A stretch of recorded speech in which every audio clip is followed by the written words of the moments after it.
الحمد لله وكفى الحمد لله وكفى وسلام على عباده الذين اصطفى أما بعد أعوذ بالله من الشيطان الرجيم بسم الله الرحمن الرحيم ربنا وجعلنا مسلمين لك ومن ذريتنا أمة مسلمة لك وقال رسول الله صلى الله عليه وسلم المسلم من سلم المسلمون من لسانه ويده سبحان ربك رب العزة عما يصفون وسلام على المرسلين والحمد لله رب العالمين اللهم صل على سيدنا محمد وعلى آل سيدنا محمد وبارك وسلم۔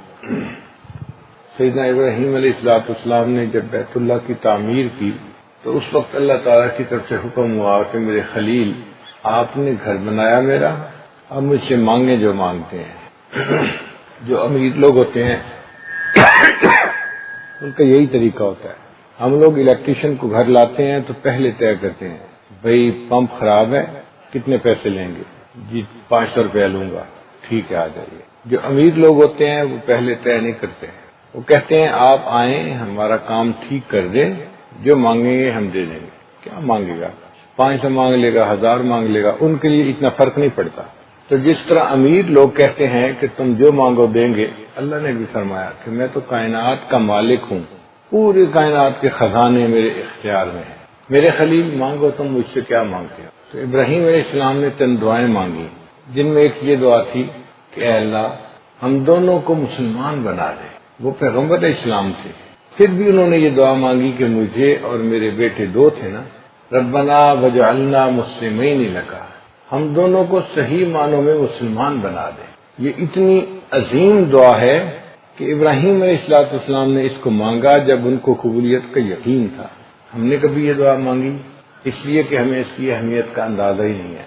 اپنے آپ کو مسلمان کہنا آسان ہے، مسلمان بن کے رہنا یہ مشکل کام ہے۔ چمی گویم مسلمانم بلرزم کہ دانم مشکلات لا الہ رہا۔ جب میں اپنے آپ کو کہتا ہوں کہ میں مسلمان ہوں تو میں کانپ جاتا ہوں، اس لیے کہ میں لا الہ الا اللہ کے تقاضوں کو جانتا ہوں کہ مسلمان بن کے رہنا کوئی آسان کام نہیں ہے۔ نبی علیہ السلام نے ایک حدیث مبارکہ میں مسلمان کی ڈیفینیشن کی، مسلمان کے بارے میں بتایا کہ مسلمان کون ہوتا ہے۔ فرمایا المسلم من سلم المسلمون من لسانہ ویدہ، مسلمان وہ ہوتا ہے کہ جس کی زبان سے اور جس کے ہاتھوں سے دوسرے مسلمان سلامتی میں ہو، دوسروں کی جان محفوظ، مال محفوظ، عزت آبرو محفوظ، کوئی فکر نہ ہو ان کو، یہ مسلمان ہے اب مجھے کوئی فکر نہیں ہے۔ مسلمان وہ ہوتا ہے۔ اس لیے جب ایک مسلمان دوسرے مسلمان کو کہتے ہیں نا السلام علیکم، تو اس میں یہی میسج دیتے ہیں تمہارے اوپر سلامتی ہو، تم فکر مت کرو، تمہاری جان، تمہارا مال، تمہاری عزت میرے سے محفوظ ہے، مجھ سے فکر کرنے کی بات نہیں ہے۔ اور جس بندے سے دوسرے کی جان، مال، عزت محفوظ نہ ہو، شریعت کے مطابق وہ مسلمان ہی نہیں ہوتا۔ عجیب نقطہ یہ ہے کہ یہاں پر زبان کا تذکرہ پہلے اور ہاتھ کا تذکرہ بعد میں، اس لیے کہ ہاتھ سے کسی کو تکلیف پہنچانے کے لیے طاقتور ہونا ضروری ہے۔ اگر آپ طاقتور نہیں اور کسی کو 1 تھپڑ ماریں گے تو وہ الٹا آگے سے 2 تھپڑ لگائے گا۔ آپ 1 جوتا لگائیں گے اور جواب میں 10 جوتے خود کھائیں گے۔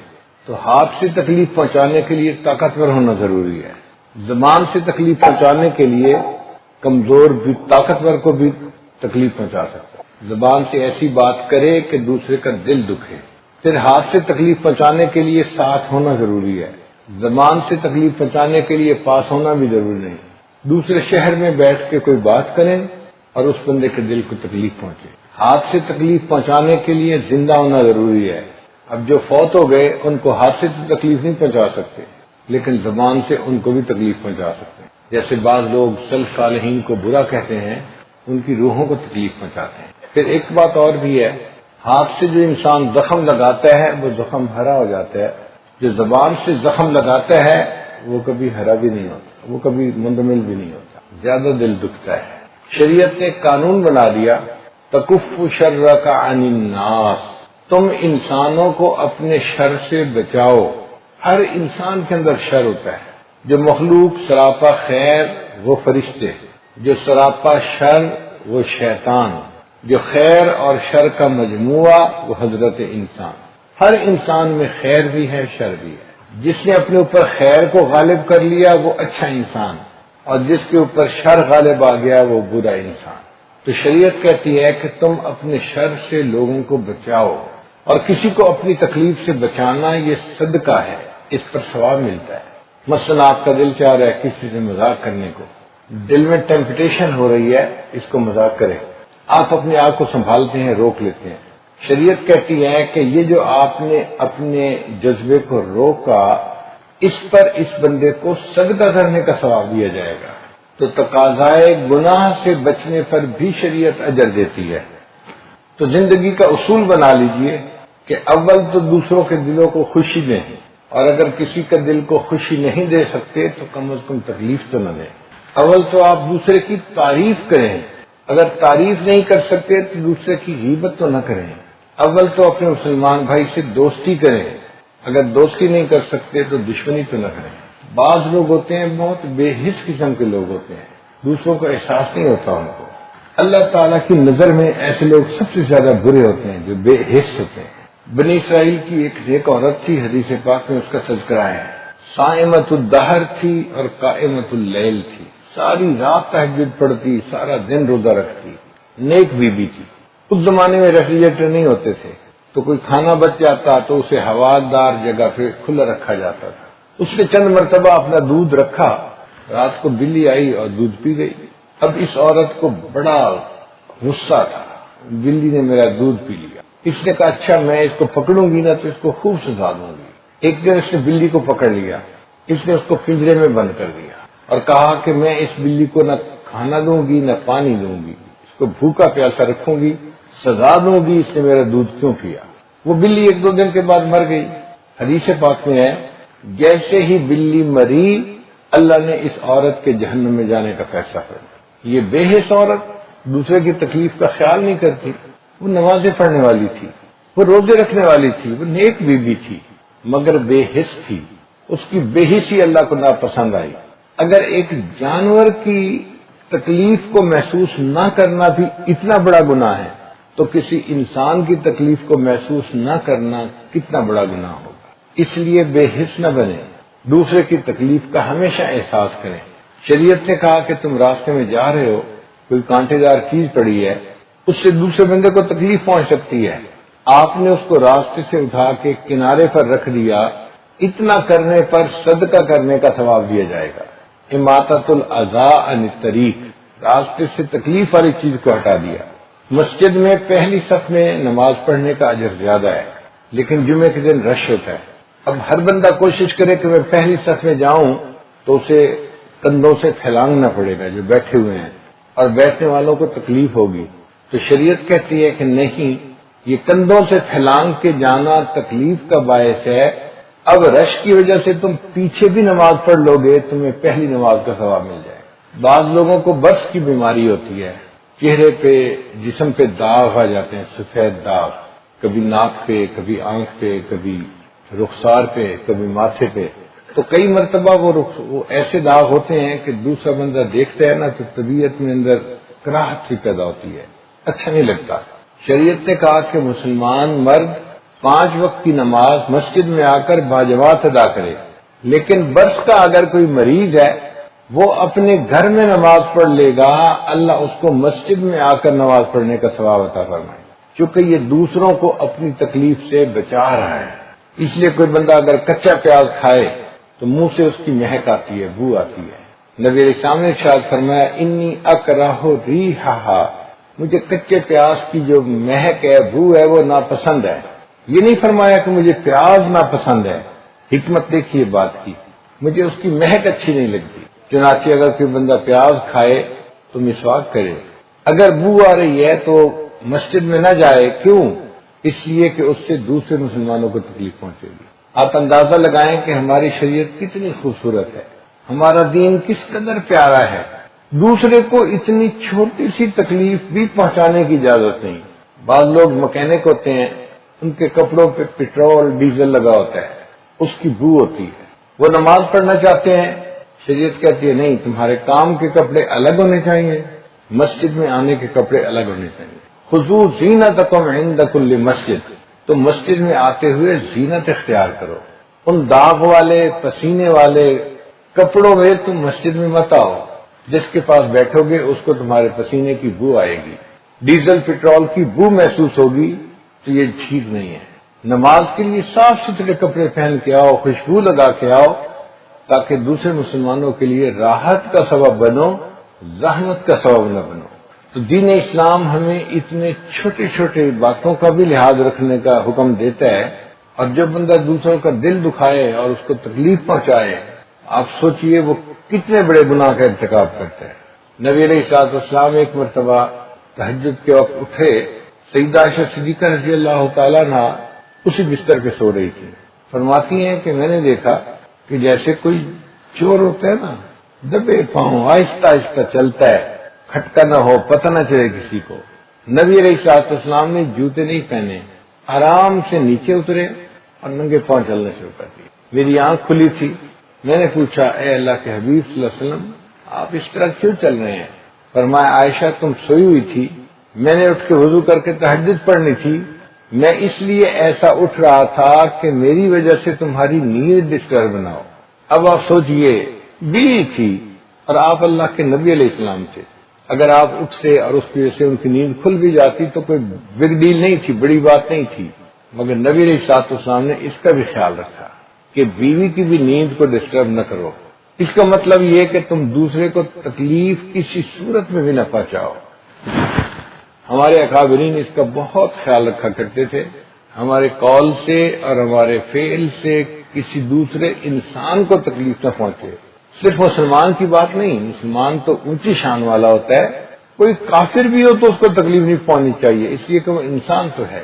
حضرت مفتی محمد شفیع رحمۃ اللہ فرماتے ہیں مدرسے میں جب میری تعلیم مکمل ہو گئی تو میرے پاس وقت تھا، میں نے سوچا کہ میں کسی اللہ والے کی صحبت میں جا کے رہتا ہوں۔ ایک بزرگ تھے میاں اسد حسین دیوبندی رحمۃ اللہ علیہ، میں ان کے پاس گیا کہ میں چند دن ساتھ رہوں گا اور حضرت سے دین سیکھوں گا۔ فرماتے ہیں ہم نے عشاء کی نماز پڑھی اور مسجد سے گھر جا رہے تھے، ایک جگہ پہنچ کر حضرت کھڑے ہو گئے اور اپنے جوتے اتار کے ہاتھ میں پکڑ لیے، ننگے پاؤں چلنا شروع کر دیا۔ کوئی 100 قدم ننگے پاؤں چلے، پھر جوتا پہن لیا، گھر پہنچ گئے۔ میں نے پوچھا حضرت آپ نے راستے میں چلتے ہوئے جوتے کیوں اتارے؟ تو فرمایا کہ یہ مخلوط آبادی ہے، مسلمان بھی رہتے ہیں، ہندو بھی رہتے ہیں۔ ایک نوجوان عورت ہے ہندو اور وہ جسم فروشی کا کام کرتی ہے، رات کو اس کے گھر کے مرد آتے ہیں اور بدکاری کا ارتکاب کرتے ہیں۔ جب جوان تھی تو رش خوب ہوتا تھا، اب تھوڑی سی عمر اس کی زیادہ ہو گئی تو لوگ کم آتے ہیں، مگر مجھے یہ اطلاع ملی ہے کہ ابھی بھی وہ بن سنور کے انتظار میں بیٹھی ہوتی ہے کہ کوئی آئے گا۔ فرمان لگے کہ میں عشاء پڑھ کے اسی راستے سے گزرتا ہوں اور میں مرد ہوں، مرد کے جوتوں کی آواز عورت کے جوتوں کی آواز سے الگ ہوتی ہے، تو میں یہ سوچتا ہوں کہ جب میں اس کے گھر کے قریب سے گزروں گا تو یہ اپنے گھر میں بیٹھ کے آواز سنے گی تو اس کے دل کو امید لگے گی کوئی میرا گاہک آیا ہے، اور جب میں وہاں سے چلا جاؤں گا تو اس کا دل ٹوٹے گا، اوہو میرے پاس تو کوئی نہ آیا۔ میں یہ بھی پسند نہیں کرتا کہ میری وجہ سے اس بدکار عورت کا دل دکھے، میں قریب سے گزرتے ہوئے جوتے اتار دیتا ہوں، اسے پتہ ہی نہ چلے کوئی مرد قریب سے گزرا بھی ہے یا نہیں گزرا۔ جب ہم صحیح معنوں میں مسلمان تھے ہم دوسرے کے دل کو اتنی بھی تکلیف نہیں پہنچاتے تھے، حالانکہ اگر جوتا پہن کے چلے بھی جاتے تو یہ شریعت میں منع نہیں تھا، مگر جو حساس لوگ ہوتے ہیں وہ دوسرے کی تکلیف کا خیال رکھتے ہیں۔ فرماتے ہیں اگلے دن دوپہر کے وقت میں نے حضرت کے ساتھ کھانا کھایا، تو کھانا کھانے کے بعد میں نے کہا کہ حضرت دسترخوان میں سمیٹ دوں، تو حضرت نے مجھ سے کوشچن پوچھا بتاؤ تم نے کسی سے دسترخوان سمیٹنا سیکھا ہے؟ ہم سوچیں دسترخوان سمیٹنا کون سا بڑا کام ہے، بچہ بھی سمیٹ سکتا ہے۔ تو حضرت نے پوچھا کہ کیا آپ نے دسترخوان سمیٹنا سیکھا ہے؟ میں نے کہا حضرت آپ سکھا دیجئے۔ فرمانے لگے کہ میں پہلے جو بچا ہوا کھانا ہوتا ہے نا یہ اندر گھر پہنچاتا ہوں تاکہ گھر والے اس کو استعمال کر لیں، مومن کے جھوٹے میں شفا ہوتی ہے، برکت ہوتی ہے، تو بچا ہوا کھانا خراب نہ ہو، استعمال میں آ جائے۔ پھر اس کے بعد جو دسترخوان کے اوپر چھوٹے چھوٹے ذرے بچ جاتے ہیں میں ان سب کو اکٹھا کرتا ہوں.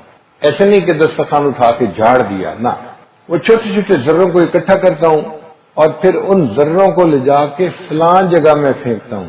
وہاں پر چیونٹیاں ہیں، ہمارے لیے وہ ذرے ہیں، چیونٹیوں کے لیے وہ رزق ہے. چیونٹیاں اس کو کھا لیتی ہیں اور ذروں کا ان کو فائدہ ہو جاتا ہے. پھر ہڈیوں کو میں باہر گلی میں نہیں پھینکتا، فلاں چوراہے پہ پھینکتا ہوں، اس لیے کہ رات کے وقت وہاں کتے اکٹھے ہوتے ہیں اور ان کو قریب میں ہڈیاں پڑی ہوئی مل جاتی ہیں تو ان کے لیے وہ غذا بن جاتی ہے، ہڈیاں بھی کام آ جاتی ہیں. اور یہ جو آپ نے آم کھائے ہیں نا، میں ان آم کی گٹھلیوں اور چھلکوں کو باہر گلی میں نہیں پھینکتا. کیوں نہیں پھینکتے؟ فرمایا کہ جو میرے ارد گرد لوگ ہیں یہ غریب لوگ ہیں، یہ اپنے بچوں کو آم نہیں کھلا سکتے خرید کے. اگر میں باہر پھینک دوں گا چھلکے تو ہمسائے کے بچے دیکھیں گے، ان کے دل میں حسرت ہوگی، اس گھر والے نے اپنے بچوں کو آم کھلائے، ہمارا باپ امیر ہوتا ہمیں بھی آم کھلاتا. ان کے دل میں حسرت ہوگی تو مجھے گناہ ہوگا، میں اس گناہ کا سبب نہیں بنتا. حضرت آپ کیا کرتے ہیں؟ فرمانے لگے جو آم کی گٹھلیاں ہوتی ہیں ان کو میں فلاں جگہ گراؤنڈ کے قریب پھینکتا ہوں. عصر کے وقت وہاں محلے کے بچے اکٹھے ہو کے کھیلتے ہیں اور ان کو خوش گٹھلیاں مل جاتی ہیں تو ان کو خوشی ہوتی ہے کہ میں کھیلنے کی چیز مل گئی. اور یہ جو چھلکے ہیں آم کے، میں ان کو ایک جگہ نہیں پھینکتا، ایک دو چھلکے ایک جگہ ڈالے، پھر 10-20 قدم چل کے ایک دو چھلکے پھر پھینک دیے. پورے محلے میں گھومتا ہوں اور ایک ایک دو دو چھلکے کر کے رکھتا رہتا ہوں. پورے محلے میں کسی کو پتہ بھی نہیں چلتا آم کسی نے کھائے بھی ہیں یا نہیں کھائے. تو ہمارے اکابر دسترخوان کو سمیٹنے میں بھی اس بات کا خیال رکھتے تھے کہ دوسرے کا دل نہ دکھے، دوسرے کو تکلیف نہ پہنچے. بچپن میں میری والدہ مجھے اس بات کا بہت زور دیتی تھی کہ بیٹا تم نے کسی کا دل نہیں دکھانا، کسی کا دل نہیں دکھانا. ایک دفعہ میں نے پوچھ لیا، امی آپ ہر وقت مجھے کہتی رہتی ہیں کسی کا دل نہیں دکھانا، کسی کا دل نہیں دکھانا. تو فرمانے لگی کہ بیٹا میرا تو دل چاہتا ہے تم زمین پہ چلو تو پاؤں آہستہ رکھا کرو تاکہ تمہارے پاؤں رکھنے سے زمین کو بھی تکلیف نہ پہنچے. تو ہمارے بڑے جو تھے وہ اتنا خیال کرتے تھے کسی کو تکلیف نہ پہنچے. انسان تو انسان، جانور کو بھی تکلیف نہیں پہنچاتے تھے. حضرت خواجہ باقی باللہ رحمۃ اللہ علیہ ایک بزرگ گزرے، سمرقند کے رہنے والے تھے، اور سمرقند میں سردیوں میں سخت سردی ہوتی ہے. سائبیریا کی یخ ہوائیں وہاں آتی ہیں اور سینے کو چیرتی ہوئی چلی جاتی ہیں. آپ یوں سمجھیں کہ آپ کسی فریزر کے اندر کھڑے ہوئے ہیں، اتنی ٹھنڈ ہوتی ہے. ایک دفعہ ہمیں گاڑی سے اترنا پڑا رات کے وقت میں، اتنی ٹھنڈی ہوا چل رہی تھی کہ میں نے کپڑوں کے اوپر سویٹر پہنی ہوئی تھی، اوپر ویسٹ کوٹ پہنی ہوئی تھی، اوپر ایک بڑا کوٹ اون کا پہنا ہوا تھا اور اس کے اوپر میں نے گرم کمبل لیا ہوا تھا. ان تمام کپڑوں کے باوجود ایسی ٹھنڈ تھی کہ مجھ سے 4 منٹ باہر نہیں کھڑا ہوا گیا. مجبور ہو کے میں پھر گاڑی کے اندر آ کے بیٹھ گیا کہ باہر بہت ٹھنڈ ہے. تو اتنی وہاں ٹھنڈک ہوتی ہے. خواجہ باقی باللہ رحمۃ اللہ تہجد کے لیے اٹھے اور انہوں نے ٹھٹھرتے ٹھٹھرتے چند رکعت تہجد پڑھی. خیال تھا کہ جلدی سے میں بستر میں جاؤں اور رضائی میں لپٹ کے بیٹھوں اور پھر باقی اوراد وظائف مراقبہ رضائی کے اندر بیٹھ کے کروں گا.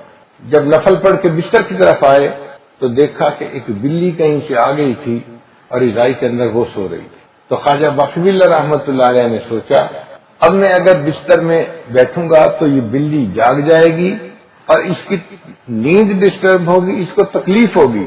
واپس مصلی پہ آ کے بیٹھے، پوری رات ٹھٹھرتے رہے، بلی کو تکلیف نہیں پہنچائی. صبح کے وقت اللہ نے الہام فرمایا میرے بندے تم سمرقند سے دہلی کی طرف ہجرت کرو، ایک بڑی شخصیت تم سے بیعت ہوگی. فرماتے ہیں کہ میں ہجرت کر کے دہلی آیا اور وہاں پر امام ربانی حضرت مجدد ثانی رحمۃ اللہ ان کے ہاتھ پر بیعت ہوئے. تو ایک بلی کو تکلیف نہ دینے پر اللہ نے ان کو اتنا بڑا انعام عطا فرما دیا. ایک بزرگ اپنی بیوی کے لیے کپڑا لے کے آئے، جب بیوی کو لا کے دکھایا اسے کپڑا بہت پسند آیا. آپ اچھا کپڑا لے کے آئے ہیں، مجھے پسند آیا. کہنے لگے اچھا تھوڑی دیر صبر کرو میں ابھی آتا ہوں. وہ اس کپڑے کو لے کے چلے گئے. اب بیوی حیران، کپڑا دکھایا مجھے اتنا پسند آیا، کہاں لے کے چلے گئے؟ کچھ دیر کے بعد واپس آئے تو بیوی نے پوچھا کہ آپ کپڑا کہاں لے کے گئے تھے؟ مجھے تو بہت پسند تھا. کہنے لگے جب میں آپ کو کپڑا دکھا رہا تھا تو میں نے دیکھا کہ اس کپڑے کے اوپر ایک چیونٹی چل رہی تھی اور اسی طرح کی چیونٹی میں نے کپڑے کی دکان کے قریب چلتے ہوئے دیکھی تو مجھے خیال آیا یہ اس خاندان کی چیونٹی ہے، اب اگر یہ یہاں زمین پر چلی گئی تو یہ خاندان سے جدا ہو جائے گی، اس کو تکلیف ہوگی۔ میں کپڑے کو لے کر گیا، چیونٹی کو خاندان کی دوسری چیونٹیوں کے پاس چھوڑ کے پھر واپس آیا۔ جب ہم صحیح معنوں میں مسلمان تھے تو ایک چیونٹی کو بھی تکلیف نہیں پہنچاتے تھے، اور آج ہم انسانوں کو نہیں مسلمانوں کو تکلیف پہنچاتے ہیں، اور صرف مسلمانوں کو نہیں رشتہ داروں کو تکلیف پہنچاتے ہیں، اور رشتہ داروں کو ہی نہیں، گھر کے جو محبوب لوگ ہیں، ماں ہے، بہن ہے، بیوی ہے، بچے ہیں، بھائی بہن ہیں، ان کے لیے تکلیف کا باعث بنتے ہیں۔ تو اب آپ بتائیے کہ جو گھر کے لوگوں کو تکلیف پہنچائے گا پھر وہ اپنا ٹھکانہ کہاں بنائے گا؟ ساتھ رہتے ہوئے انسان دوسرے کا دل دکھا بیٹھتا ہے۔ اگر کبھی زندگی میں ایسا ہو جائے، اول تو ہونا نہیں چاہیے، اگر کبھی ہو جائے تو فوراً اس کا نوٹس لیا کریں، ان کی منت سماجت کر کے ان سے معافی مانگا کریں، یا کوئی ایسا کام کریں کہ جس سے ان کا دل خوش ہو جائے۔ صحابہ کرام کا عمل یہی ہے۔ ایک صحابی تھے اسلم رضی اللہ تعالی عنہ، یہ عمر بن الخطاب عنہ کے غلام تھے، ان کے خادم تھے۔ وہ فرماتے ہیں کہ ایک دفعہ عمر عنہ نے مجھے کہا کہ اسلم، میں مدینہ طیبہ میں تو روز ہی راؤنڈ لگاتا ہوں رات کو، یہ دیکھنے کے لیے کہ لوگ کس حال میں ہیں۔ آج دل چاہ رہا ہے کہ مدینے کے شہر سے ذرا باہر کنارے پہ جو لوگ رہتے ہیں ان کو بھی دیکھیں کہ وہ کس حال میں ہیں۔ میں نے کہا حضرت میں حاضر ہوں۔ عمر عنہ مجھے لے کے چلے۔ جب ہم مدینہ سے ذرا باہر نکلے تو ایک قافلہ وہاں رکا ہوا تھا، انہوں نے خیمے لگائے ہوئے تھے۔ ہم وہاں گئے تو خیمے والے اپنے اپنے خیمے میں آرام کر رہے تھے۔ ایک خیمے کے سامنے ایک عورت تھی اور اس کے 2 بچے تھے، وہ آگ جلا کے بیٹھی تھی، سوئی ہوئی نہیں تھی۔ تو عمر عنہ اس کے پاس گئے، نام تو نہیں جانتے تھے کہ کون ہے۔ یا اہل الضوء، اے روشنی والو، یہ نہیں کہا اے آگ والو، کیونکہ آگ والو کہنے کا مقصد کچھ اور بھی بن سکتا تھا۔ اے روشنی والو تم کس حال میں ہو؟ عورت نے کہا کہ میں ایک پردیسی عورت ہوں، بیوہ ہوں، میرے پاس خرچہ نہیں ہے، نان نفقہ نہیں ہے، اور میرے 2 بچے ہیں اور دونوں بھوکے ہیں۔ اب میں نے آگ جلائی ہے اور پانی برتن کے اندر ڈال دیا ہے، میرے بچے کھانا پکنے کے انتظار میں تھوڑی دیر تو روتے رہیں گے اور پھر رو رو کے سو جائیں گے، میں بھی سو جاؤں گی اور ہماری رات کٹ جائے گی۔ عمر عنہ نے جب یہ سنا کہ بچے بھوکے ہیں اور رو رہے ہیں، اس لیے کھانے کو کچھ نہیں، پریشان ہو گئے۔ ان بچوں کو کھانا پہنچانا تو میری ذمہ داری ہے۔ مجھے کہنے لگے چلو چلتے ہیں۔ واپس شہر لے کے آئے، بیت المال کا دروازہ کھلوایا اور بیت المال سے آٹا لیا، گھی لیا، شہد لیا، جو استعمال کی چیزیں ہوتی ہیں، اور مجھے کہا کہ اسلم یہ آٹے کی بوری میری پیٹھ پہ رکھ دو۔ میں نے کہا حضرت میں آپ کا نوکر، آپ کا غلام، میں آسانی سے اٹھا لوں گا، میری عادت ہے یہ کام کرنے کی۔ سمجھنے کے نہیں، ذمہ داری بھی میری تھی اور اس کو پورا بھی میں کروں گا۔ اپنی پیٹھ پہ وہ آٹے کی بوری رکھ لی اور چلنے لگے۔ راستہ لمبا تھا۔ وہ کہتے ہیں کہ میں نے دیکھا کہ ان کو سانس چڑھ گئی ہے اور بڑی مشقت ہو رہی ہے اٹھا کے لے جانے میں۔ میں نے کہا کہ جی میری پیٹھ پہ رکھنے میں اٹھا لیتا ہوں۔ میں نے کہا نہیں، میں لے جاؤں گا، ذمہ داری میری تھی، لہذا اب یہ ان کو پہنچانا میرا کام ہے۔ عمر عنہ پھر واپس اسی عورت کے پاس پہنچے اور اس کو جا کے کہا کہ لے اللہ کی بندی، یہ آٹے کی بوری بھی ہے، گھی بھی ہے، چینی بھی ہے، اب اس سے تم کچھ کھانا بناؤ اور ان بچوں کو کھلاؤ۔ اس نے کہا اچھا میں برتن دھوتی ہوں، تیاری کرتی ہوں۔ عمر عنہ فرمان لگے اچھا تم برتن دھو کے تیاری کرو اور اتنی دیر میں چولہے میں آگ میں جلا دیتا ہوں۔ اب اللہ کی شان کی جو لکڑیاں تھیں نا وہ گیلی لکڑیاں تھیں، خشک نہیں تھیں۔ عمر عنہ ان کو جلانے کے لیے پھونکے مارتے تھے اور دھواں اٹھ رہا تھا، اور دھوئیں کی وجہ سے عمر عنہ کی آنکھوں میں سے پانی ٹپک رہا تھا۔ دھواں آنکھوں کو لگتا ہے نا تو آنکھوں میں پانی آ جاتا ہے۔ عمر عنہ اس تکلیف کو برداشت کر رہے تھے اور پھونکے مارتے جا رہے تھے۔ کافی تکلیف اٹھانے کے بعد انہوں نے آگ کو جلا دیا۔ تو اس عورت نے دیگچی پر رکھی، گھی ڈالا، اس میں آٹا ڈالا، ہلایا، پھر جب وہ پکنے کے قریب ہو گیا تو اس کے اندر چینی یا شہد جو بھی تھا ڈال دیا تو وہ حلوہ سا بن گیا۔ اب جب اس کھانے کی مہک آنے لگی نا تو بچے رو رہے تھے، وہ چپ ہو گئے۔ اب ان کو تسلی ہو گئی کہ کچھ کھانا بننے کی مہک آ رہی ہے، کچھ بن کے ہمیں ملے گا۔ عورت نے کھانا بنا لیا، پھر عمر لانو نے کہا کہ اس کو ٹھنڈا کرو اور بچوں کو کھلاؤ۔ میرا خیال تھا کہ اب عمر لانو یہاں سے چل پڑیں گے، عمر لانو وہیں بیٹھے رہے۔ بچوں نے پیٹ بھر کے کھانا کھایا تو بچے تھے، انہوں نے آپس میں کھیلنا شروع کر دیا۔ اب وہ کھیل رہے ہیں، ہنس رہے ہیں ایک دوسرے کے ساتھ، پیٹ بھر گیا تھا نا، اور عمر لانو بیٹھے ان کو دیکھ رہے ہیں۔ اسلم لانو کہتے ہیں کہ میں نے 2-3 دفعہ اشارہ کیا کہ چلیں، عمر لانو کہا نہیں، صبر کرو، بیٹھو۔ کافی دیر جب ہم بچوں کو کھیلتا دیکھتے رہے تو پھر ہم اٹھ کے آئے۔ میں نے راستے میں پوچھا کہ حضرت بڑا وقت ہم نے یہاں لگا دیا، آپ اتنی دیر کیوں بیٹھے رہے؟ عمر لانو نے کہا کہ اسلم میں نے ان بچوں کو اپنی آنکھوں سے روتے ہوئے دیکھا تھا، اب میرا دل چاہتا تھا اپنی آنکھوں سے ہنستے ہوئے بھی ان کو دیکھ۔ چھوٹے بچوں کی تکلیف کا اتنا خیال تھا۔ تو اگر ہم کسی کے رونے کا باعث بنے تو پھر اس کے دل کی خوشی کا باعث بھی تو بن سکتے ہیں۔ ایک بیٹا ایسی حرکت کرتا ہے کہ ماں روتی ہے تو یہ ماں کے آنسوؤں کو چھوٹا نہ سمجھیں۔ ایک آدمی مس بہیو کرتا ہے، اس کی بیوی روتی ہے، وہ بیوی کے آنسوؤں کو چھوٹا نہ سمجھے، ڈرے۔ اگر میں نے اس کو نظر انداز کیا تو پتہ نہیں پھر میرے اوپر کیا عذاب آئے گا۔ اور کوئی ایسا کام ضرور کرے کہ جس سے اس تکلیف پہنچنے والے بندے کو خوشی مل جائے۔ رلایا ہے تو ہنسانا بھی ہماری ذمہ داری ہے، ان کے دل کو خوش کرنا بھی ہماری ذمہ داری ہے۔ ایک بزرگ گزرے ہیں عبداللہ ابن مبارک رحمت اللہ علیہ، یہ امام اعظم ابو حنیفہ رحمۃ اللہ کے شاگرد تھے، اور اللہ نے ان کو بڑا مال و دولت دیا تھا، تو اپنے وقت کے امیر آدمی بھی تھے اور اپنے وقت کے بڑے عالم محدث بھی تھے۔ یہ اپنے گھر سے جب کوفہ جاتے امام صاحب کو ملنے کے لیے تو سفر لمبا تھا، راستے میں ایک شہر میں ان کو رات گزارنی پڑتی تھی، تو وہ ایک موٹل میں جاتے۔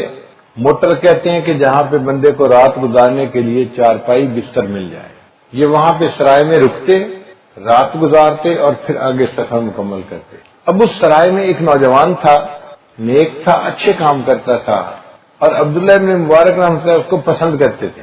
ایک دفعہ عبداللہ ابن مبارک وہاں پہنچے تو وہ نوجوان نہیں تھا، پوچھا بھئی وہ کہاں ہے؟ لوگوں نے کہا جی اس سے کسی بندے کا قرض دینا تھا، وقت پہ پیسے نہیں دیے اور بندے نے پولیس کو رپورٹ کروا دی، پولیس نے اس بندے کو پکڑ کے جیل میں بند کر دیا، جب تک پیسے ادا نہیں ہوں گے وہ جیل سے باہر نہیں نکل سکتا۔ عبداللہ ابن مبارک رحمۃ اللہ علیہ صبح اٹھے تو تھانے دار کے پاس گئے، بھئی ایک نوجوان تھا اس کو آپ نے جیل میں کیوں بند کر دیا؟ اس نے کہا جن کے پیسے دینے تھے انہوں نے اس کی شکایت کی تھی، میں نے جیل میں بند کر دیا، ابھی پیسے ادا کرو گے تو چھوٹو گے ورنہ نہیں۔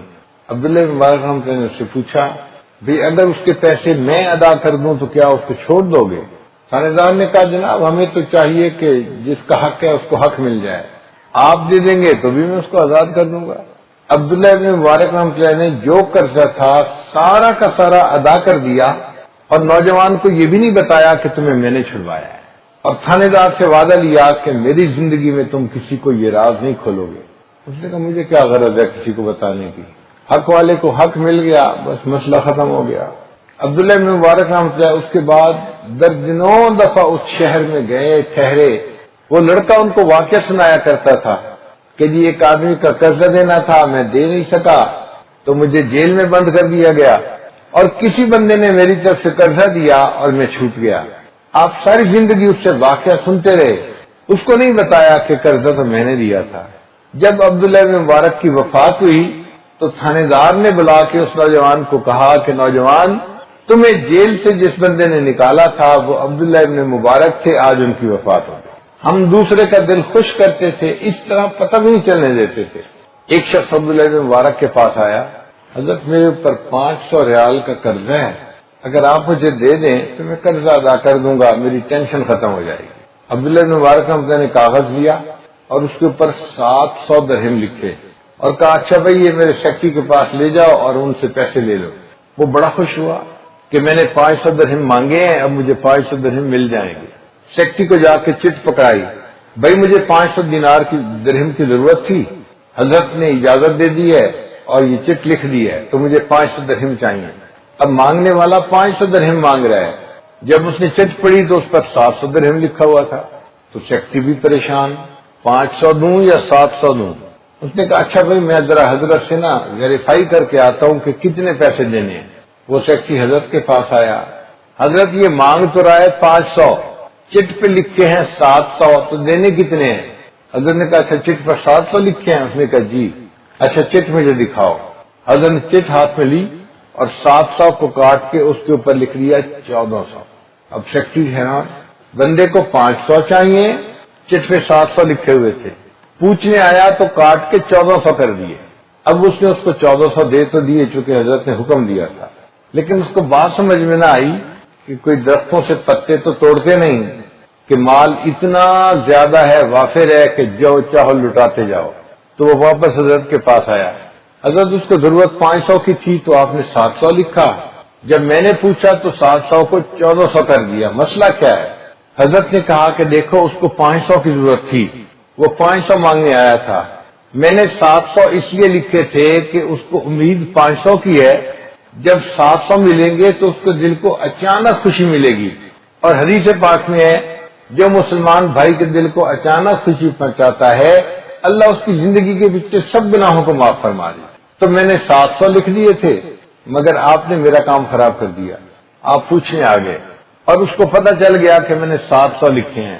اب اگر اس کو 700 مل بھی جاتے تو اس کو وہ خوشی نہ ہوتی، میں نے کاٹ کے 700 کو 1400 کر دیا۔ 700 کی امید ہے دل میں، 1400 ملیں گے، اس کے دل کو اچانک خوشی پہنچے گی اور اس خوشی کے بدلے اللہ میرے گناہوں کو معاف فرما دے۔ کیا ہمارے دل میں کبھی یہ بات آئی ہم اپنے ماں باپ کے دل کو خوش کریں، بہن بھائی کے دل کو خوش کریں، بیوی بچوں کے دل کو خوش کریں، ان کے دل خوش ہوں گے، اس کے بدلے اللہ ہمارے دلوں کو خوش فرما دیں گے؟ سوچتے ہی نہیں۔ ہم مسلمان کس کام کے ہیں؟ یہ تو کل پتہ چلے گا نا کہ ہم اللہ کی کتابوں میں مسلمان بھی ہیں کہ نہیں ہیں۔ کلمہ پڑھ لیا، کام سارے جانوروں والے، کسی پر ظلم کیا، کسی کا حق مارا، لوگوں کے دل دکھائے، اور ہمیں پرواہ بھی نہیں ہوتی کہ دوسروں کے اوپر بیت کیا رہی ہے۔ ایسا انسان جنت میں نہیں جائے گا، اس کو اللہ تعالیٰ جہنم میں دھکا دیں گے۔ اللہ تعالیٰ قرآن مجید میں ارشاد فرماتے ہیں وَيْلٌ لِكُلِّ ہُمَزَةٍ لُمَزَةٍ، ویل ہے ہر اس بندے کے لیے جو عیب جو ہو اور عیب گو ہو۔ یہ دو الگ الگ گناہ ہیں۔ بعض لوگوں کی نگاہیں ایسی مائکروسکوپک ہوتی ہیں، نظر پڑتی ہے اور دوسروں کی چھوٹی چھوٹی غلطیوں کو بھی نوٹ کر لیتے ہیں۔ یہ عیب جو لوگ ہیں، عیب کے متلاشی لوگ ہیں۔ اور بعض بندوں کی عادت ہوتی ہے کہ کسی کی تھوڑی سی غلطی کا پتہ چلے اس کو دوسروں کو بتاتے ہیں، فون پہ اس کو بھی بتایا، اس کو بھی بتایا، اس کو بھی میسج کر دیا، اس کو بھی میسج کر دیا۔ یہ عیب گو ہوتے ہیں، عیب بیان کرنے والے۔ اور کئی مرتبہ یہ دونوں بیماریاں ایک ہی بندے میں ہوتی ہیں، وہ عیب جو بھی ہوتا ہے، عیب گو بھی ہوتا ہے۔ تو ایسے بندوں کے لیے اللہ فرماتے ہیں کہ قیامت کے دن ان کو ایک وادی ہوگی جہنم کی جس کو ویل کہیں گے، اس میں عذاب دیا جائے گا۔ اس میں عذاب کیا ہوگا ذرا غور کیجئے۔ اللہ تعالیٰ فرماتے ہیں نار اللہ الموقدہ، ایک آگ ہوگی جس کو اللہ نے جلایا ہوگا اس جگہ۔ مفسرین نے لکھا کہ آگ کا ایک ستون ہوگا، اس کے ساتھ اس بندے کو باندھ دیا جائے گا۔